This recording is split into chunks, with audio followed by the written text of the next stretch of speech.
मौजूदगी में, मैं नखीब मिल्लत अलहाज बैरिस्टर असदुद्दीन अवैसी साहब की मौजूदगी में मैं आपको यकीन दिलाता हूं कि मजलिस इत्तेहादुल मुस्लिमीन के 37 उम्मीदवारों को आप कामयाब कीजिए। मैं वादा करता हूं कि बीजेपी का महापौर हम बनने नहीं देंगे।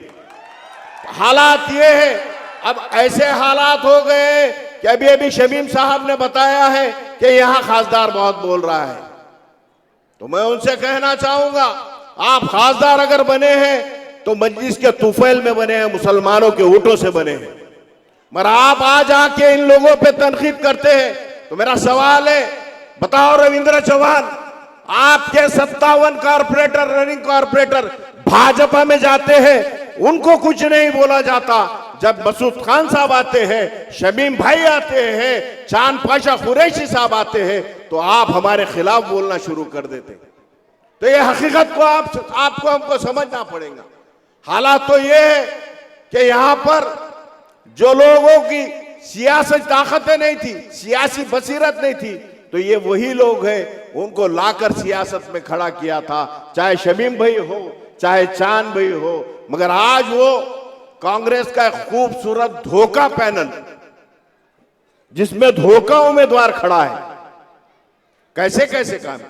अरे हालात तो ये है, आप कारपोरेटर थे तो दरगाह की जमीन पे आपने ढूंढेरी पे, वहां पर सिड़को कॉर्नर पे, वहां पर कब्जा किया। क्या कर रहे हो?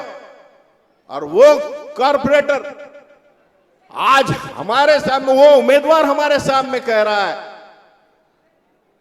कि मजलिस इत्तेहादुल मुस्लिमीन के ये उम्मीदवार ये है वो है।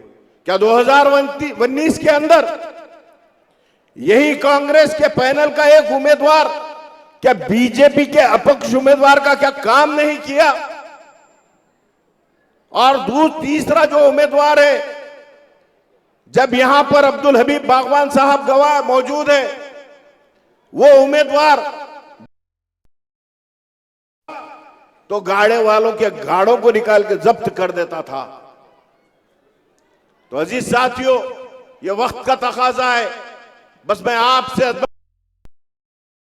15 तारीख को मुत्तहिद होकर, मुनज़्ज़म होकर मजलिस इत्तेहादुल मुस्लिमीन के हक में आप वोट कीजिए, उनको कामयाब कीजिए, दुआओं से नवाजिए।